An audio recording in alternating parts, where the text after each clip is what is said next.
All right, we are live. Maria Daniels here with Successfully Chaotic, and I have the host of Nowhere to Go But Up podcast, Sean Dustin, here with me today. Sean and I have worked on a couple of projects together, specifically indie pods, and I've got to know him, quite well, and I still like him. And yeah, now I've That's a actually first. now I've come to respect Sean a lot, and not only as a podcaster, but as a person. And I love a lot of the things that he's been doing with his show and his outreach. And I'm going to let him go ahead and jump in and introduce himself, and then Hold we can on. kind of go from Keep there. going. Keep going. I'm Keep I'm going. I'm I mean, sharing I'm sharing it real quick. okay, so yeah.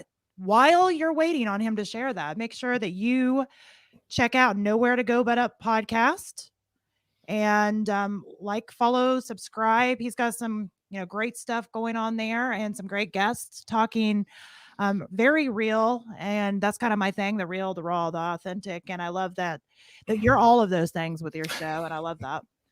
Thank you. Yeah, so you can go ahead and introduce yourself now that you're done sharing. All right. Yeah, had to share out to the Facebook peeps out there. Yeah, my name's Sean Dustin. I am the host of the Nowhere to Go But Up podcast.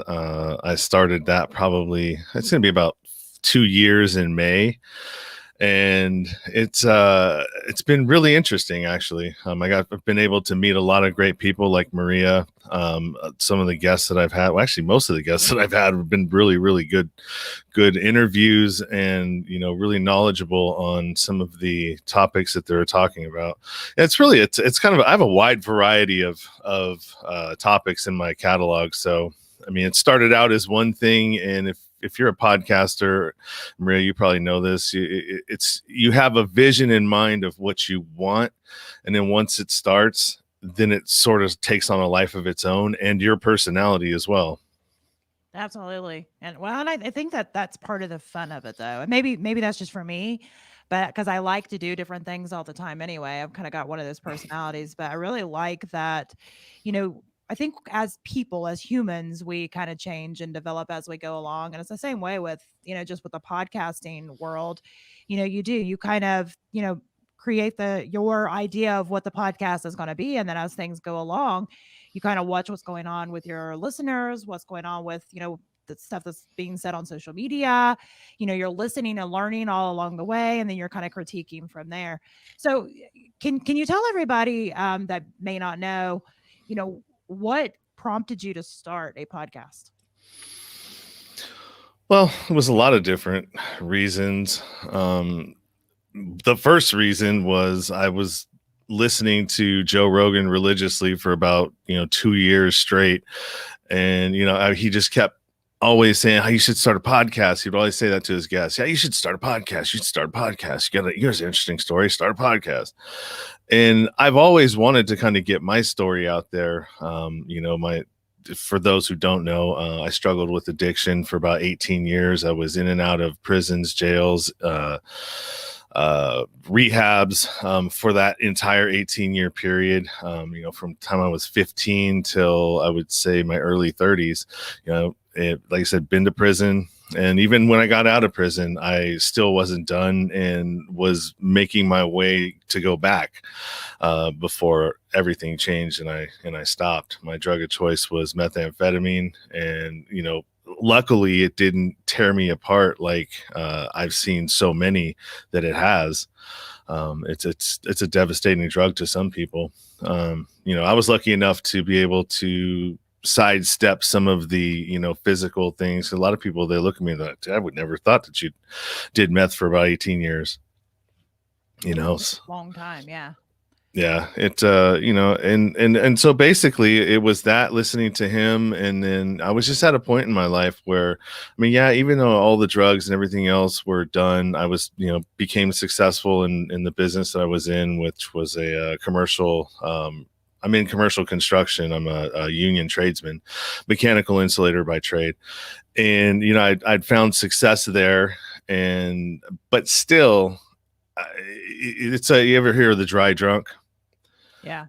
So it goes the same way for drugs too. I mean, just because the substances weren't there, I still hadn't dealt with being a shitty person, a liar, a cheater, I wasn't stealing, but I mean, the lying and the cheating and all of that, it followed me because I never dealt with it. And those were my escapes, the things that I would do to kind of, I don't know, um, who knows why I was doing them, but I mean, to get in when you're in the criminality and in that kind of an element, those kind of behaviors are to your benefit. They help you to survive in those environments. And as I started looking at things, I mean, and I would just lie for no reason, for just dumb stuff. It's like, why did you even lie about that? I mean, why couldn't you have just said what you were doing? It just became second nature to me. So I really had to learn how to turn some of these behaviors around that were detrimental to my relationships. They were detrimental to just my progressing and becoming a better person. I had to address all of those things in order for that to continue and to grow and to happen. And it's 5 failed relationships later. It I'm really starting to see, or I started to see, the damage that I was causing because I wasn't addressing my issues. And so that's really what I've been doing for the last 2 years. It started with the podcast, and I wanted to be able to tell my story and, stories of other people who were like me and not like me, and how they got through bottoms in their lives, because not everybody goes to prison. Not everybody gets involved in drugs, but there are other things out there that people hit bottoms with, whether it's being in an abusive relationship and can't figuring it out, how to get out of it, being married to an alcoholic, all of these different kinds of things that are out there. Weight's a huge one. I struggle with it. I'm 275 right now, and I'm like, oh, I need to get back to the gym. But I mean, these are things that we all go through. And, to be able to talk about it openly and honestly and transparently in a way that touches everybody, because everybody can identify with some of those things and being at those points in your life. And so the more we talk about it, the more we normalize that, hey, I go through things too. You want to talk about it? Because right now, everybody's pretty much 50-50 divided down the board. I mean, I've gone to restaurants and, I've seen half the table are wearing masks and the other half aren't, sitting down at a table. And so, I mean, that pretty much is it. And it's a family. And that pretty much shows you that it's like they're 50-50 right there, and I'm not just talking about that. I'm just talking about in general. And so the more that we tell these stories, the more that we do what you and I are doing and showing, other people that it's okay to talk about stuff like this, the more that we realize that we're more alike than we aren't, the sooner we're going to get through whatever it is that we're going through in this country. Absolutely. And, I 100% agree. I think, the biggest problem in this country right now, in my opinion, is the division. It's the idea that, our way is always right. And we don't even try to put ourselves in the shoes of the other person to say, why do they think that way? What's their perspective? Because, life is all perspective. That's all we have. I only know things from my perspective, being raised the way I was with the experiences that I've had as Maria. I don't know anybody else's experiences. I can, try to put myself in your shoes, Sean, and be able to say, oh, that must have been really hard. I can feel for you, but I've never been addicted to meth. I've never had to struggle with that. But I can try to put myself in those shoes with the things that I have tried to struggle with. And I think that, is one of the things that we need to think about when we're thinking about a lot of these things that are dividing us.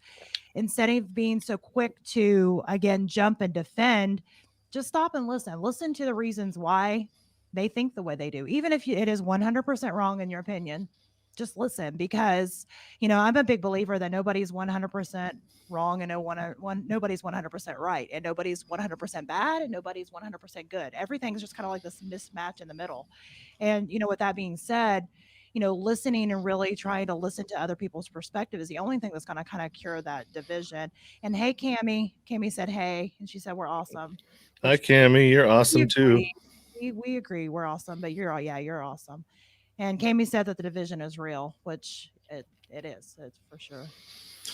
Well, I mean, man, it doesn't have to be that way, and I think a big part of that, and a lot of people don't understand, is that there are some things out there that are conspiracies. Yes, yes, we all know that. But a lot of the times with these conspiracies, there's truth to them too. And what's happening right now in the mainstream media is that people don't. I mean, they get like my parents, they've got their go-to channels that they watch, and it's like, it's traumatizing. And I didn't realize this until I pulled away from watching mainstream news. Like, I don't watch any of that stuff. I get all of my stuff from either YouTube or I follow journalists that are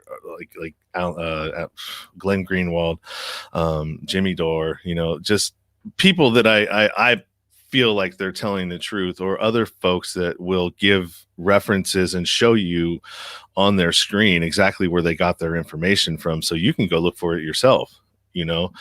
And the mainstream news doesn't do that. It tailors a viewing experience to you that's going to shape your perception the way that they need it to. And I don't like that. And I think that, like, my parents, they just, whenever they watch the news, it's like, it's gospel. If it's not on if it's not on the TV, then it's not true. Do you And think some of that's generational? it is. It's absolutely is. It's going to phase out, and they're going to have to figure out a different way to get people believing the BS. But it's I never want to tell somebody that, hey, look, you're wrong because you don't believe, or you're watching, mainstream news, so you don't have the right perspective. I just put seeds out there, plant, say, hey, look, you may want to check out something else, get a differing opinion. And it's, and some of the stuff is out there, but a lot of it is pretty true and pretty accurate. It's just about figuring it out for yourself. And the funniest thing, though, is when you actually get to somebody and you've been planting seeds and just kind of like, hey, check this out, look at this video, and it's just as simple as that. It's just, you just share stuff with them. And when enough people in their circle start sharing similar things and showing them similar things, and that's when they start going, oh, there's something here, let me look at it. And then once they do, sometimes it's hard to take in that that things aren't really what you thought they were the whole time, you know? And that's a hard, because you have to adjust your belief system. You have to relook at everything. And that's amazing, but it's also scary too. I agree. And Kami made a good point. She said that, she's made a couple of Republican friends from coming at it from an angle of understanding and finding some common ground. And I think that, whether it's Democrat, Republican, or, you know, Christian, atheist, or fill in the blank, whatever opposing, quote unquote sides are. I think that's the key is, coming in and just trying to understand that, uh, you know, the majority of the time, unless they're just complete a-holes, majority of the time, they're just, coming from their perspective of their understanding of what they've grown up being taught, what they have lived in their lifetime, all of these things kind of combined to come up with their thought processes on the why, the how, the what, the where of everything of life. And I think that's great to do, is to really try to find some common ground. There's a probably already told you this because I use it as a quote all the time, but there is a like a beer commercial, and it's Yingling beer. That they have this awesome commercial on YouTube, and I'll try to remember to share it out. But you know, they brought together people of kind of opposing sides and sat them down with both with a beer. Have you seen that commercial? Mm-mm. It's a good commercial. And they sat them down both with a beer and had them drink a beer and just chat, completely opposing sides of just life, and had them chat. And the whole overview was that, sit down and drink an amazing beer and, have this chat. But really is that you do find out that you have more in common than you don't, because we do. It doesn't matter what walk of life you've had. We still have more in common than we don't. We still have hopes and dreams. We still have people we love. We still have, we want similar things if you look at it from a 30,000-foot view. And I think Mhm. the concept of that commercial is super empowering. And they did a great job with it. And I'll try to remember to share that out, or you all could Google it, the Yingling beer commercial. But yeah, I mean, it's there. We are more alike, than we are different. And really, if you start to kind of dig things back like that, it makes me sad. Oh, is it Heineken? She said it was Heineken. Maybe it was Heineken. I don't know. It was a beer commercial. Yeah, I Um, haven't seen that one. but yeah, it was such a good commercial. Apparently not good enough to remember which brand it was, but still good. uh, yeah, and so to the point that I was trying to make with when I said that watching the news is traumatizing is I turned it on one day, and it was right around the time, right after the 6th, when the insurrection thing that they were talking about, and the and all of that, and it was just boom, boom, boom, boom, boom, boom. Every time it was just being like hammered at you, like the same point, the same point, the same point. And that's to me, I was like, dude, this is kind of traumatizing. It's like it was to the point, it's like, and I just turn it off. Get out of here. Yeah. Um and I feel like, and I said this in a post, but I feel like we're in a bad relationship. We're in an abusive relationship with our government.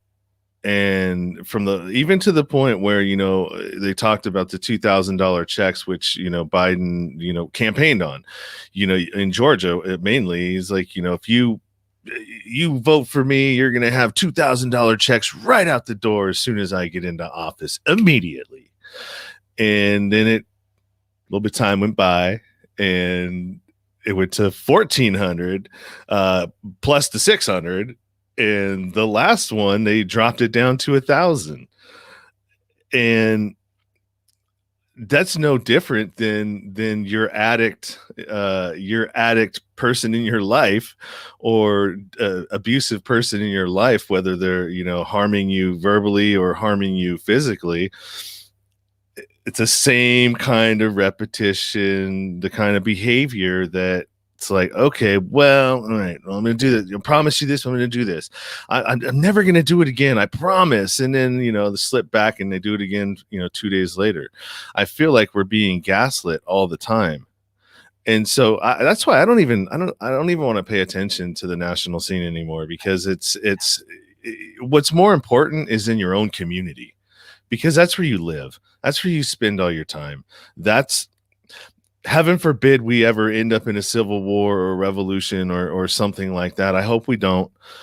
But if that does happen, that is now your tribe. Your neighborhood is now your tribe.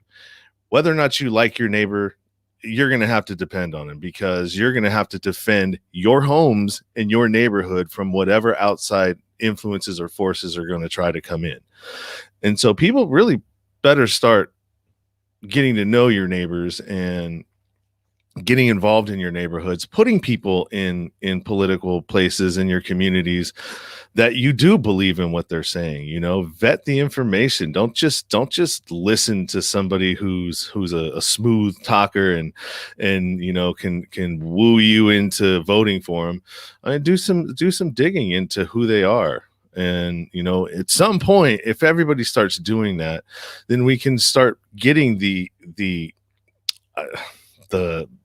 cancer out of the national scene, because you're taking it from the bottom and you're moving it up. And that's, really how it has to start. And the children too, man. Don't our schools don't teach them anything. They don't teach them how to be critical thinkers. They don't teach them how to do anything other than memorize stuff. So it's up to us. I have a 3-year-old daughter. It's just going to be up to me to educate her in the things that the schools don't teach them.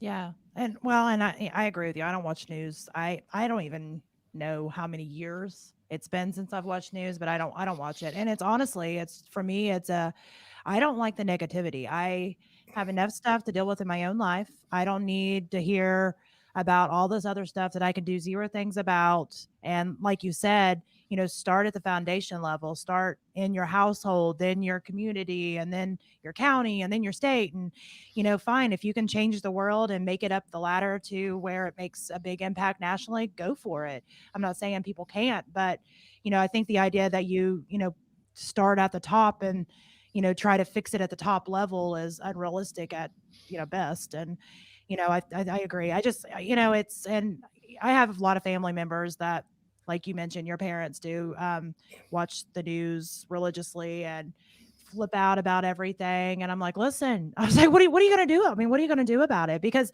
I mean, honestly, if you kind of look at it, that all the election fight back and forth, I got to the point I got so tired of hearing it because, you know, on both sides, I've got people on both sides that they're fighting on both sides of it. And, some both sides was making some decent points, but where they were not realizing it was the same flippant argument, just a few different words, a few different people, but it was the same argument that they are scared. They don't like what this country kind of has become and they want to change it. So it's really the same thing. So if Mhm. they could take the names of the people out of it, take a step back, they want the same thing. So stop fighting. I don't know. I just had enough of it years ago. And I actually hate the word politics now. It's like I got PTSD from the word politics now.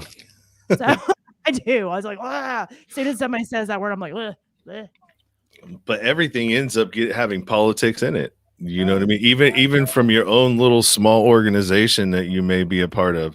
I mean, there's always going to be somebody who wants to run it. There's always going to be someone who wants credit for it. And there's all, it's people just don't know how to collaborate anymore. And, hi, Beth. and just realize that, if we're collaborating, what's good for me is good for you. What's good for you is good for me. Right. And when you come at things from a perspective of, the rising tide raises all ships, if a good leader makes the people around him better, Absolutely. you know, and, and, Absolutely. and leads them to the point that I want you to go. I would love for you to stay, but I would love to train you and teach you so you can go and do that yourself for yourself, and if you stick around, that's better for me. But I mean, I want you to be as good as me, and if you take over my job, then shit, maybe I wasn't doing a good enough one. Exactly. And I think part of that is being real and authentic about, your life journey. I get tired of watching and I've been involved in PR for a long time, but I get tired of that side of PR where they try to like clean it up, make it all beautiful and pretty and perfect. And it's like, okay, now we can show it to the world. And I think that's why I love talking to people like you who are, have come to the point of healing. Cause I do think you have to come to a point of healing where you're okay with stepping out and telling your real story because that could be hard, especially the first couple times. But I like talking to people like you that are there and pretty much an open book on talking about all the things. And I would like you to talk a little bit about your nonprofit and you know what it's about and the why of that. I'm still trying to figure that one out. Talk about Um, the first show. so through my interviewing people and trying to find a better a different way of helping in my own community, there was a lot of different things that I could do. COVID hit and it was like, oh my god, I wanted to go volunteer at the YMCA. I wanted to go do all these things and start putting myself in like a mentorship role in my community for at-risk youth, guys that are coming out of incarceration and re-entering the communities. There's a real lack of, and I don't even think it's a lack. I mean, because it was never designed to rehabilitate anybody. Prison itself, jail. I mean, it's you're there for punishment. You're not there. I know they like to throw these, rehabilitated and all this stuff, but I mean, if you just look at the recidivism rate, that it doesn't work the way that it's kind of put out there, that it is happening, and it's not. because you can't deal with behaviors that got you in prison while you're in prison, because you still have to use some of those behaviors to survive in prison. And the only way to change a behavior is to be called out on it, because a lot of your behaviors are so second nature, and subconscious, that you don't even realize that you're doing them. And so in order to be able to change that behavior, people have to be able to call you out on it. And you would have to be in like I've been in the therapeutic community when I was 16, and I was really too young to appreciate what I had and what I was going through. And I just recently came back from not recently, but in December I came back from or went up to Utah to visit a therapeutic community called the Other Side Academy. And I stayed up there for about 3 days and just kind of immersed myself in their program, and learned a lot about how they were operating. They're a profitable nonprofit, and it's just the way that they have it structured and everything else. The groups, I went into those, got to sit in one of those confrontation groups, and that is the only way that you're going to change somebody's behavior, is to constantly be on them and calling them on it, to the point where they realize it, they recognize it. Okay, well, I better change something. You can't do that in prison. You'll get stabbed, because you'd be considered snitching on people, right? And that's really what it is. It's somebody telling on you, and about you, and caring enough about you to tell you about yourself. And I just wanted to bring that kind of model to my area. I mean, there's one in San Francisco, but there's not one in my county. And so through all of these different things, and being a part of reentry groups and talking about best practices and what's working, what's not working, I decided I wanted to start my own nonprofit and tie the podcast to it as a marketing leg of it, and then do another part of it called the Nowhere to Go But Up project, which is bringing a podcast like studio into the community and teaching at-risk youth and guys that are coming out how to have a voice again through a podcast. And then there's going to be mentorship involved. There's going to be coaching, because I've talked to a ton of life coaches, mindset coaches, mental health counselors, all of these different people that I've talked to on my show. I'd like to put together something, because when guys are coming out, and if they've been in there for like 20 years, you're coming out to knowing nothing. Like, what are these? What are these? They didn't have those when I went in. How do I figure out how to get a job with, a resume? A lot of places, they won't even touch you without a resume.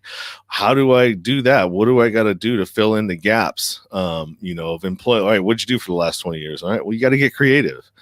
And, a lot of guys, when they're just trying to adjust, and then they've got all these things that they got to be doing, right? The probation, you got to take them there.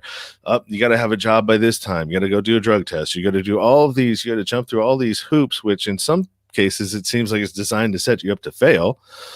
And if you don't have a support group out there, let's just say your family is not supportive, and, or they don't even have a car in the family, how are you going to, you're going to get on the bus? You got to go do all this. I mean, the obstacles that you have to go through are just immense.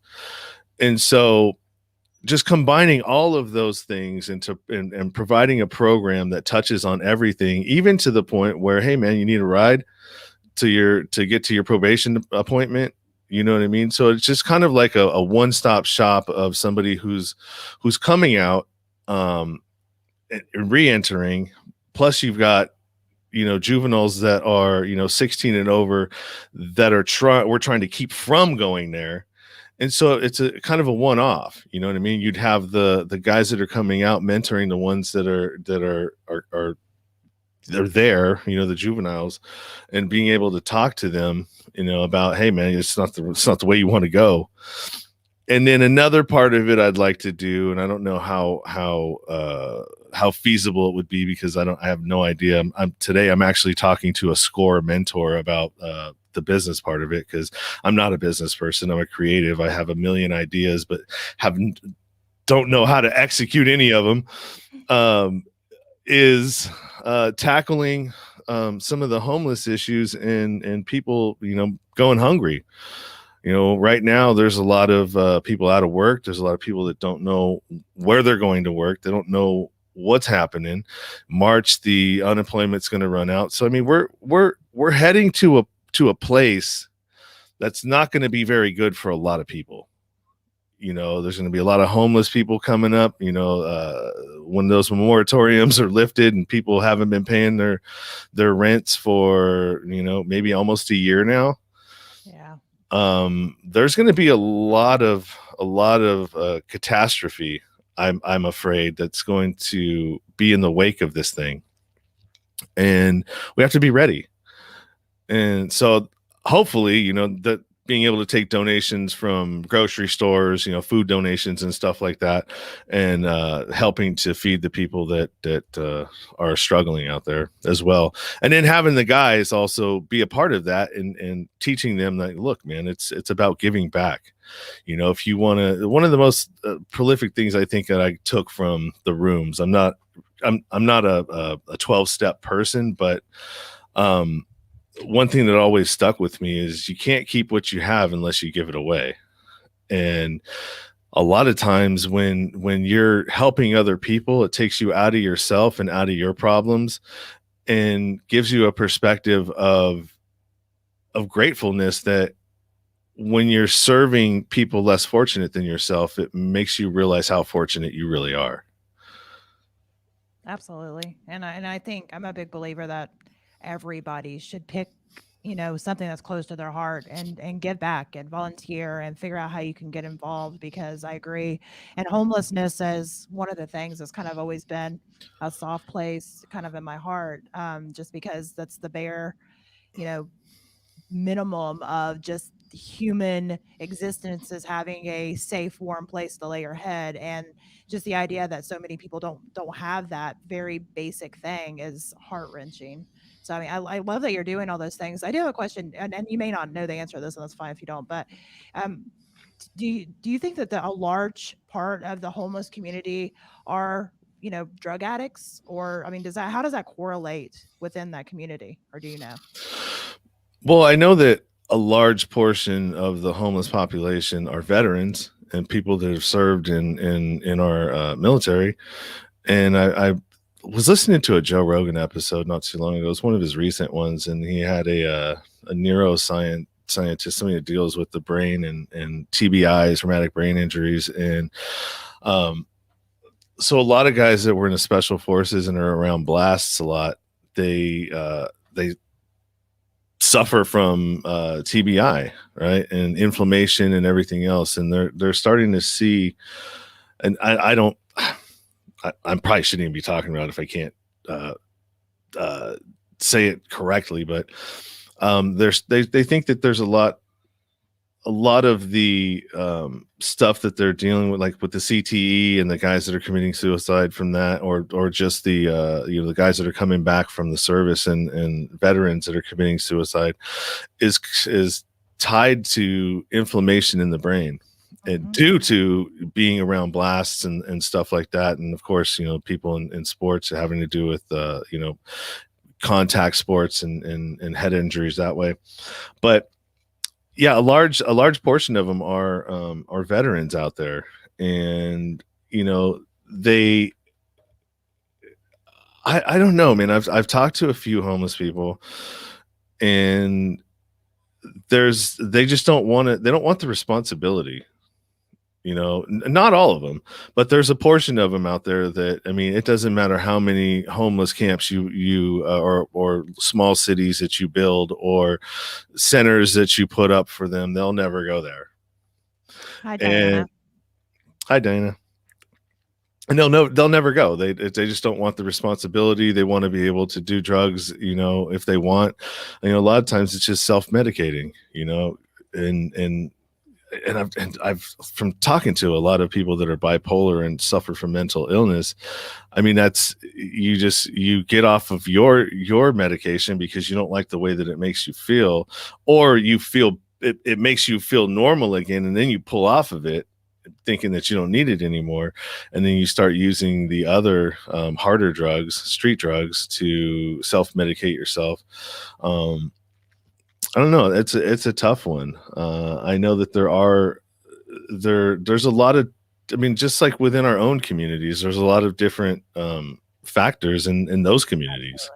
You've got the person that was the one that we talk about, that's one paycheck away from becoming homeless, and some sort of a thing happened, and it wiped them out, and they can no longer afford to live in a home, and they have to go live in their cars, in a tent, and they're still working and doing and trying to make it. They're just doing it without being in a home.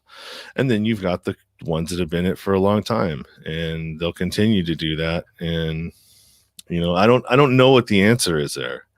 I don't know that there is just one answer because, like you mentioned, there's a lot of different paths leading to this problem as a whole. And my husband is a veteran, and he actually has TBI and PTSD. Like recovering, like he's been in therapies now, but so like I get some of the things from that angle.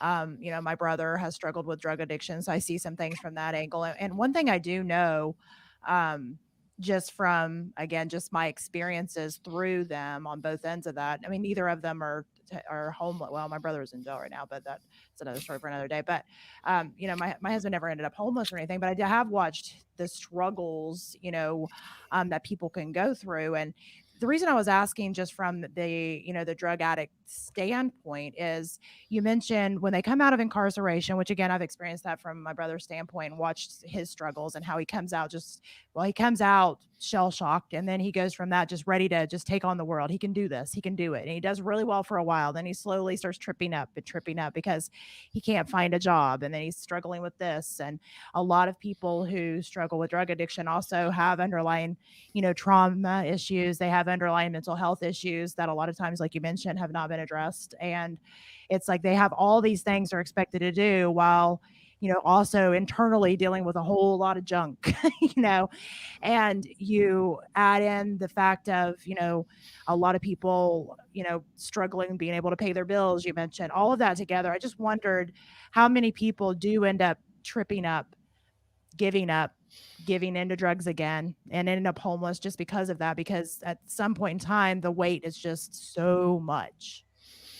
It's way easier to just to I mean, like, how great would my life be if I had no responsibility whatsoever? You know what I mean? How awesome would that be, that I didn't have to worry about how am I going to make my car payment this month, if or how work slow or whatever. Um, I sometimes I was talking to somebody, and I was like, I think the homeless are freer than we are. I mean, if you really want to think about it, in they're the ones that are free. We're the ones that are chained to jobs. We're chained to unhealthy relationships. We're chained to you name it. And it's they've decided not to participate, basically. And to a certain degree, sometimes I don't blame them for that. I mean, I wish I could not participate in this system. I definitely have my days too. And but I mean, it just doesn't work like that for me. Like, I've never been homeless. I've couch surfed, but I've been lucky enough that I've either could manipulate somebody into a relationship that was for my benefit, or something, through my travels. But I've never experienced that. Been close, but just never have. And I think that I just have too much now. I have too many things now that I'm responsible for. I've got a 3.5-year-old daughter that I co-parent with, that I've got to keep medical for. So it's just not an option, but it sounds like a great idea sometimes. No, Just check out and not have to deal with anything. I mean, I probably, if I didn't have my daughter, I definitely wouldn't be in California anymore. So, do you what's the do you even, and then again, you may not know this. I keep getting these weird questions that pop in my head. Do you know what the percentage of people that are, listed as a drug addict in your area or your state or whatever? Do you know what that is? No, I don't. I haven't looked at the I stats was at just all. wondering how if it was, I mean, it's a big problem everywhere, and I guess the specific numbers doesn't matter. I was just really curious about that. But so are when you're starting this nonprofit, to be able to work with people who are coming out of incarceration, to be able to continue to help drug addicts and all these things. Are you working in conjunction with some other nonprofits? Or are you just kind of pulling together your own people, or how's that working? Well, that's kind of where I'm at right now. So it's I've heard a lot of different things. Like even when I put my board together, it was because I had a lawyer do it pro bono for me, so I really didn't even have to do anything. It was kind of just all done for me. And the board, I just threw some names, asked some people, hey, you want to be on my board, just to get the process going and through, because you can always change it later, add people, take them away. Um, and so I'm at the point now, like it happened so quickly, like I wasn't even really prepared for it. It was like a cool, all right, this is an idea, this is what I'm gonna do. I have all this stuff, and once it's like all of a sudden it's like, okay, your 501c3 is approved, and I'm like, oh, Oh, yeah. oh, so taxes, yeah, oh, it's not yearly now, it's quarterly. um I have to do all this stuff now. And I've that's why I reached out to a score mentor. And I'm trying to pull together all my resources to sort of figure out, okay, who do I want to partner with? Or so, the person that I'm going to be talking to today, he's started nonprofits, he's done a whole bunch of stuff with them. And so I can just dump all my questions on him and just be like, hey man, what's the strategy that you do? Do I try and get my own building, or do I try and partner with somebody who has space and maybe a room in their building to where I can build a studio in there, and start getting, just partner that way. Like, don't reinvent the wheel, but try and find other things that I could use, so I'm not just stagnant, I'm still moving, right? Absolutely. And I mean, there's lots of different ways to do it, obviously, but I am a big fan of the not invent the wheel, because I made that mistake in the past where I tried to build all new wheels for everything. And that is exhausting. It's exhausting. And I look back at some of the stuff, I'm like, why did I do that? Like, why didn't I just go ahead and, partner up with this person over here, or partner up with this person over here? And, you can do so in such a way that you both, have equal fair say so and everything. And I think that's what held me back, is actually I didn't want to give up the control. I wanted to feel safe in my bubble of control. But there's lots of ways to do that, with just kind of partnering up on the projects itself, that kind of allows that protection. And, I do agree that, not only is not reinventing the wheel a good idea, but something to be said for that power of networking. Networking is huge. And I mean, you can call it networking, you can call it, whatever you want to, but it's pretty much establishing those relationships, because, that whole saying that it takes a village is so true on literally every aspect. It does. You can do lots of things, but you can, get a lot farther if you have other people, with you, beside you, kind of helping you along the way. And plus it gives you that idea of another perspective. Yeah, and I agree with you 100% with the control thing, and I've got a huge problem with that. And like I want to do everything myself. I want to, because sometimes I have a hard time articulating what's in my head outside of my head. And I'll just get frustrated when it doesn't get done the way that I need it to get done, or the way that I envisioned it being in my head. And a lot of times it's like, you can't.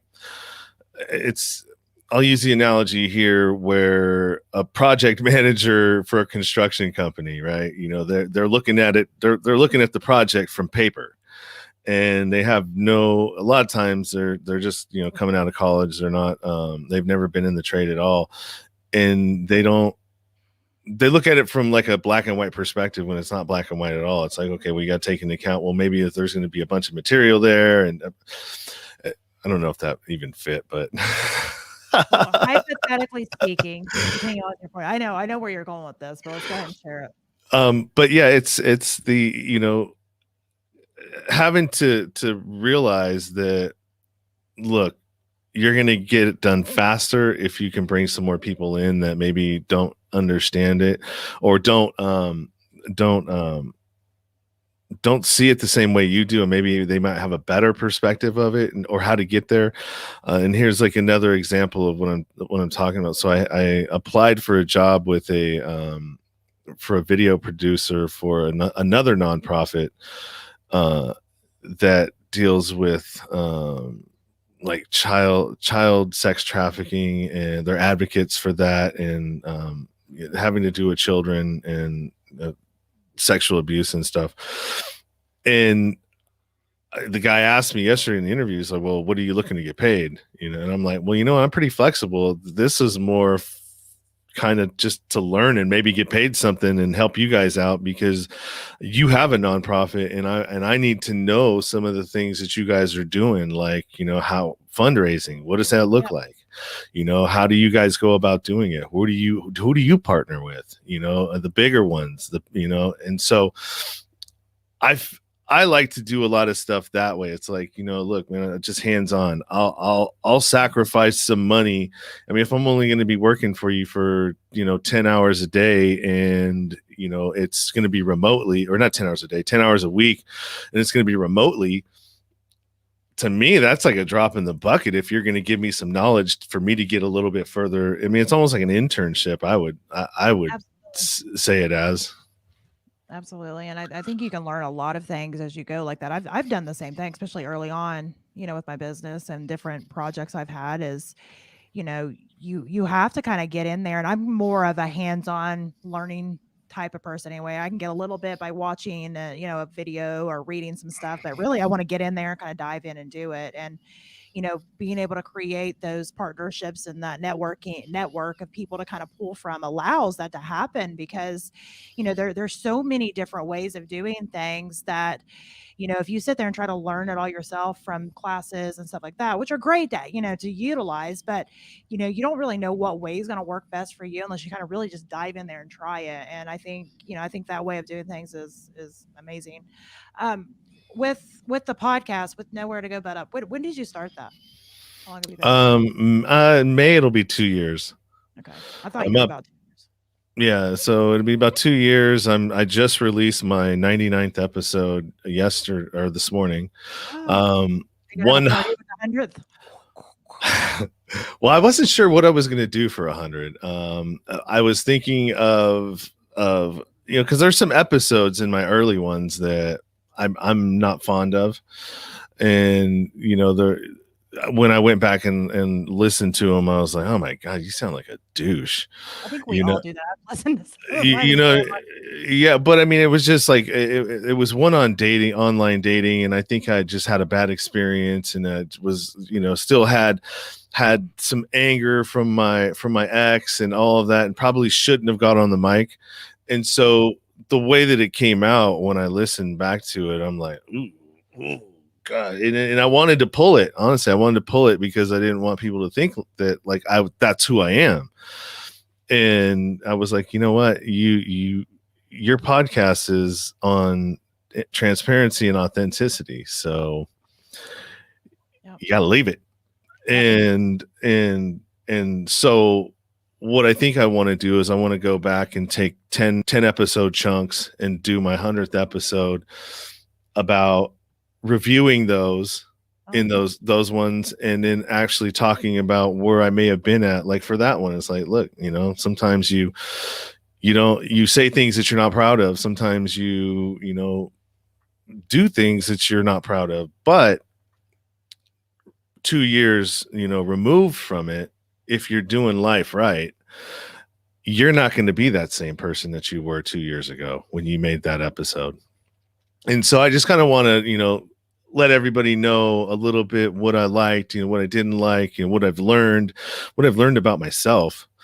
in that 100 episode period, you know. I like that. I like, and I mean, I think you're 100% right. It doesn't matter. Like, the same. I've said the same thing. Like, if I was to look at what I'm doing today with all my podcast stuff, a couple of years from now, I'll probably look back and go, "Oh, why did I do that?" Oh, we're always, if we are growing and changing, we're always perfecting, and perfection's a verb. It's Mhm. something that you're continuously doing. It's not a destination. And so, I mean, I think we'll always have that stuff where we look back.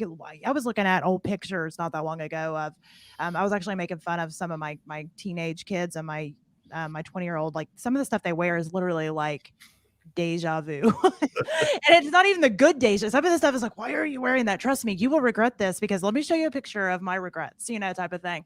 And but I mean, it kind of goes in the same concept of saying that, we're always going to have those things that at the time I thought that outfit was on point. I thought I looked good. I look back now, I'm like, oh gosh, why? We always have those things that we look back and we wish we could change. We're like, why? What was I thinking?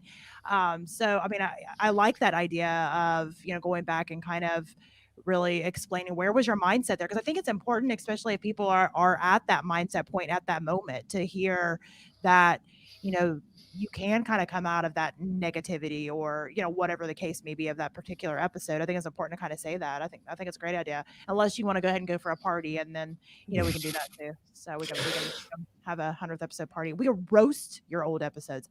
That would be fun. Yeah, yeah, that's too. I was also thinking about, and I didn't plan it well enough, that having somebody who put a start. I should have started maybe like 7 episodes ago and start putting out, hey, if you've listened to most of my shows, come on onto the live stream Yeah. as a listener, and let's talk about some of them. What did you like, what did you not like, and a way to get feedback. But Yeah. but that one should have been planned, so I think I'm gonna have to go the route of doing a solo one like that. And I don't do solos. I did one in my first one, and I haven't done one since. I don't think. Oh no, actually, the online dating one was a solo one. Yeah, You were just like, "That's it. All right, I have yeah. something to say." I haven't even listened to that, but now I'm going to go back and find it and listen, because I really want to hear it now. Yeah, And it you was. marketed yourself well for that episode, because now I can't wait. It's gonna happen. I'm listening. Yeah, if you guys want to, if you guys want to hear a douchey perspective from a chauvinistic guy 2 years ago that was somewhat chauvinistic, go ahead. It's number 3. Number 3, lucky number 3. Yes, I'm listening. So, yeah, I think that's one that's funny, because, um, and I don't even remember who said this. Somebody said this to me not long ago, and I was like, "Yeah, right." Because I thought that the way people listen to podcasts is people would start at like the first one, Mhm. and then listen all the way through, and that's not how it happens. They just start wherever they start, and then they subscribe and they listen from there on. And most of the time, they don't ever even listen back. Nope. And I don't know why I thought they would. I guess it was like reading a book. Like, why would you start the book in the middle of the book, type of thing? But that's not how people consume podcasts. And I think that's been a giant learning factor for me, is that it's not so much on how I would present it out there, because obviously if I'm authoring a book, I'd read it from beginning to end, but people are just jumping in, and so they're taking it as one episode as an entire story, and that's been kind of a learning curve for me. Did you think that too? Or was you smarter than Well, me? I don't know. It just seemed like so easy to do when I would listen to Joe Rogan, or I listen to Andy Frisella, or any of these guys. It just seemed like it was super easy. Like, fuck, I could do that. I You know could what I talk. mean? I talk all the time. Yeah. And then when I did it, it wasn't like that at all. It was really hard to talk. It was hard to find your personality through the microphone, and be comfortable enough on the microphone to that your personality actually does come through. That took about maybe a year and a half for that to kindly start to level out. But I just looked Was at you it nervous? Did you get nervous? Sorry, I didn't mean to interrupt, but uh no, it was I didn't get nervous. And I think a big part of that is like I had a start and then a stop for a couple of months, and then I released some more episodes and I stopped again because, working Yeah. construction, it's just sometimes it takes over. And when I finally got to when COVID hit is like when I was able to really push the gas pedal and get going and focus on it. And what helped me was I was scheduling between a 2-day period, sometimes eight or 16 recordings in 2 days. And so, and I was doing that for about a 6 week period. I was even doing from 10 to 15 episodes a week and just recording. And it really got me, in that groove and how to talk. And then that's when my personality started to come out on it. But when like as far as listening to them, I mean, I think I looked at it like I do. Like when I'm going through and I'm looking to find a podcast, if it's not something that I was driven to from listening to another one, I'll like scroll through, and the first thing that gets my attention is their cover art. And then I'll look, and then I'll go and I'll push on that, and I'll start scrolling through their episodes to see what their content's about. And okay, if one catches my eye, then I'll hit on that one. Yeah. And then usually, if it doesn't bring me in to want to subscribe, I'll just move on, and maybe I'll do two. And if I'm not into it, I won't even bother to go to their first one or to the last one that they did. But once I subscribe and I'm like, okay, I'm sold, I like I like this show, then I'll usually go back and start listening from the beginning. And sometimes I'll notice it too when I'm following my own numbers, because when the month turns over, which it just did, it starts from zero. Mhm. And so I can see zeros down on all my episodes. So I'll see, the people that are starting from the beginning, because it'll go one, one, one, one, one, one, all the way up, and then there'll be some coming all the way down. It really depends on how it shows up, I think, too, on your podcast platform. So if you Oh, probably. have it to where you got the latest episode first and then it moves down, or the first episode and then it moves up. I kinda do similar to you do. Like, I'll look in there, and then if I see a title, I'm like, "Ooh, that sounds interesting." I'll click on it. So, and usually it's more of a personality.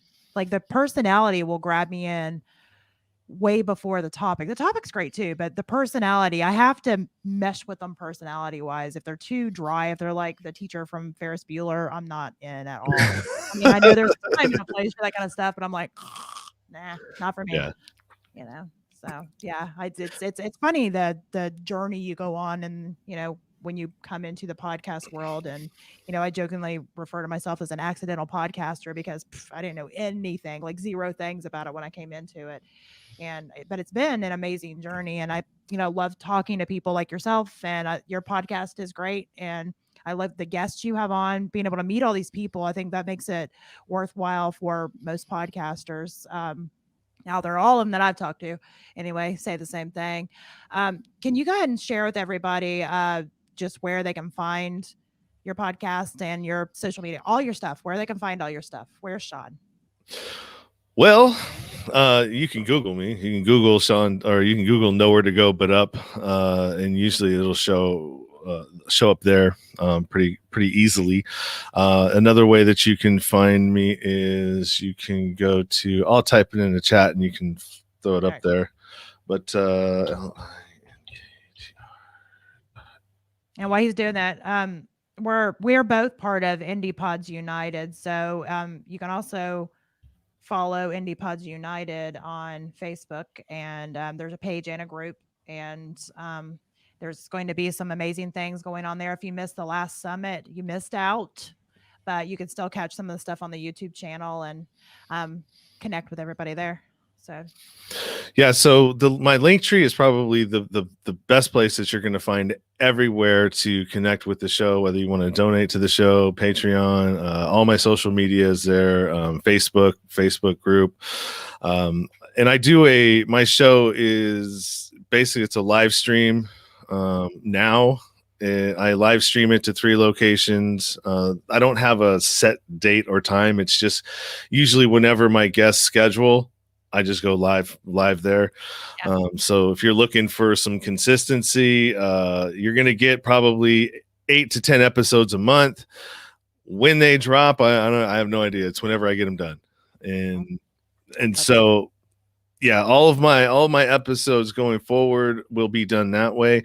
I do have about 50, or it might be down to 45 now in my queue of episodes that I have to edit and then put out. So I mean, there's tons of content that I have coming out. I mean, I could probably stop recording and have something to do for a week if I wanted to. So yeah, that's the best place to connect with the show. All right. Well, I thank you for being on, and I've got to hop on to another show that's starting like right now. So All right. see you later. All right, bye. All right, bye.